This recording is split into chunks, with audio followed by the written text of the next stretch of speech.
Deep in the heart of the English countryside, amidst the rolling emerald hills of Gloucestershire, lies a property that defies the traditional definition of a royal residence. If you were to travel just southwest of the market town of Tetbury, you wouldn't find a fortress of medieval stone like the imposing Windsor Castle, nor would you find a grand, theatrical stage for statecraft like Buckingham Palace. Instead, you would find Highgrove House. Highgrove is something entirely different. It is quieter, more intimate, and profoundly personal. It is, in many ways, a living autobiography of King Charles III, written not in ink, but in soil, stone, and saplings. For the king, Highgrove has never been just a country home. It is his personal sanctuary, a place where the weight of the crown is exchanged for the grounding touch of the earth. Since he purchased the estate in 1980, it has served as a canvas for his most deeply held values: a reverence for nature, a relentless dedication to organic sustainability, and a commitment to preserving the heritage of the British landscape. It is here, walking among the wildflower meadows and the experimental wetlands, that the man behind the monarchy is most visible. Highgrove is a testament to patience and foresight. It is the story of a transformation, turning a neglected Georgian manor into one of the most respected ecological masterpieces in all of Europe. Part 1. The Canvas of History. To truly understand what Highgrove represents, we must first look back at its bones, the architectural skeleton upon which this vision was built. The house itself is a product of the late 18th century. Built between 1796 and 1798. It was designed by the architect Anthony Keck. Keck was a master of the neoclassical style, a design philosophy that favored restraint, symmetry, and elegance over the ostentatious displays of earlier eras. When you look at Highgrove, you see this discipline immediately. The structure is defined by clean, sharp lines and tall sash windows that are designed to flood the interiors with soft, natural light. The facade is constructed of ashlar stone, blocks of masonry cut to precise, smooth faces, which glow with a golden hue in the afternoon sun, all capped by a classic slate roof. It projects a sense of quiet dignity rather than royal dominance. Before it came into royal hands, the estate had a storied history. Its most notable resident prior to the king was Harold Macmillan, the son of the publishing magnate Maurice Macmillan, who would go on to become the British Prime Minister in the 1950s. For Macmillan, Highgrove was a retreat from the turbulent, smoky world of post-war politics. However, time takes its toll on even the grandest homes. By the time the Duchy of Cornwall purchased the property for Prince Charles in 1980, the estate had lost much of its luster. When the then Prince of Wales first arrived, he described Highgrove as a blank canvas. But to an untrained eye, it might have looked more like a burden. The walled kitchen garden was overgrown with weeds, the grounds were wild, neglected, and featureless, and the house itself was tired. Yet, where others saw dilapidation, Charles saw potential. He didn't just want a house to live in, he wanted a project to live for. He envisioned a place where he could test his emerging, and often controversial, theories on agriculture, architecture, and environmental stewardship. That purchase in 1980 would define the next 4 decades of his life. Part 2. The Green King's Manifesto. If the house is the heart of the estate, the gardens are its soul. But calling them gardens feels like an understatement. They are a series of complex, interlinked ecosystems, each designed with a specific aesthetic and biological purpose. It is important to remember the context of the time. In the early 1980s, when Charles began converting the estate to organic principles, he was met with skepticism. The mainstream agricultural community, and indeed the press, often ridiculed his ideas. This was an era of industrial farming, of chemicals and yield maximization. The idea of a prince talking to his plants or banning aerosols seemed eccentric. Today, however, Highgrove stands vindicated. It is now studied as a visionary model of sustainable land management. This transformation was not a solitary endeavor. The king possessed the vision, but he had the wisdom to enlist some of the greatest minds in horticulture. He collaborated closely with Rosemary Verret, the absolute doyenne of English garden design, who taught him the importance of structure and garden rooms. Perhaps even more influential was Miriam Rothschild, a brilliant, eccentric naturalist who helped Charles pioneer the restoration of wild meadows. One of the crowning achievements of this collaboration is the Wildflower Meadow. In the 80s, industrial farming was rapidly eradicating hedgerows and wild spaces across Britain. Charles and Rothschild sought to reverse this. They utilized a native seed mix to cultivate a 4-acre meadow that, today, explodes with color every summer. The results have been scientifically profound. This isn't just about pretty flowers. The meadow is now home to distinct, rare varieties of orchids. It attracts a thriving population of insects, including bees and butterflies, which had been disappearing from the surrounding counties. It has become a haven for birds and small mammals, proving that high aesthetics and deep ecology can coexist in perfect harmony. As you move through the estate, you experience distinct garden rooms, creating a sense of journey and discovery. First, there is the sundial garden. Originally planted as a rose garden, it was transformed into a dramatic black-and-white garden before settling into its current iteration, a lush, cottage-style explosion of delphiniums and flowering shrubs. At its center stands a stone sundial, a wedding gift to Charles and Diana, symbolizing the passage of time and the permanence of memory. Then there is the stumpery. This is perhaps the most atmospheric and personal part of the estate. Inspired by Victorian gardening traditions, the stumpery utilizes the upturned roots of ancient trees, cleared from the estate decades ago, to create a structural, architectural landscape. It is a shady, enchanted enclave filled with ferns, hostas, and moss. It feels ancient, primal, and deeply quiet.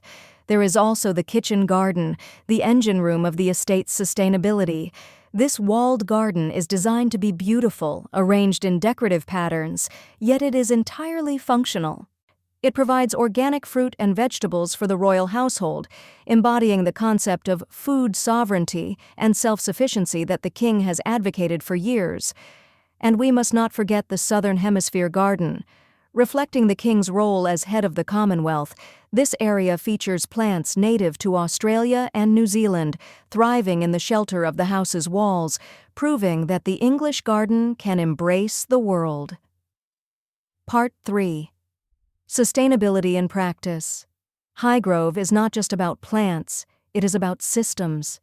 The estate operates as a closed-loop system wherever possible, implementing technologies that were considered radical in the 1980s but are now standard best practices in the green movement.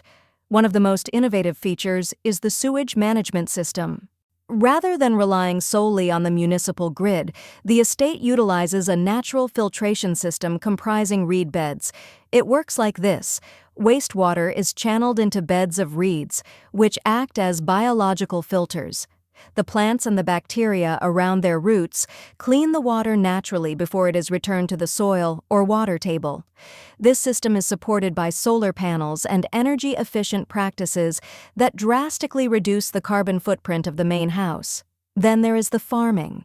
The farm attached to the estate, Duchy Home Farm, was a pioneer in organic agriculture.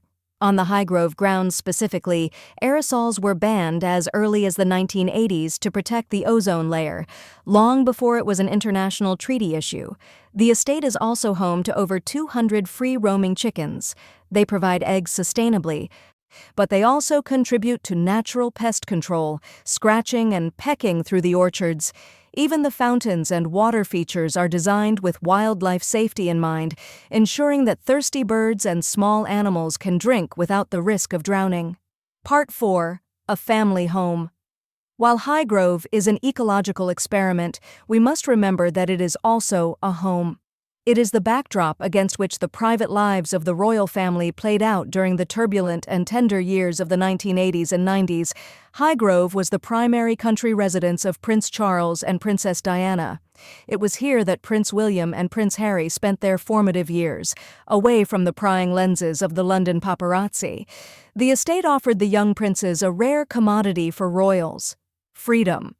The wide lawns, the orchards, And the wild areas of the garden allowed them a sense of adventure that the confines of Kensington Palace could never provide.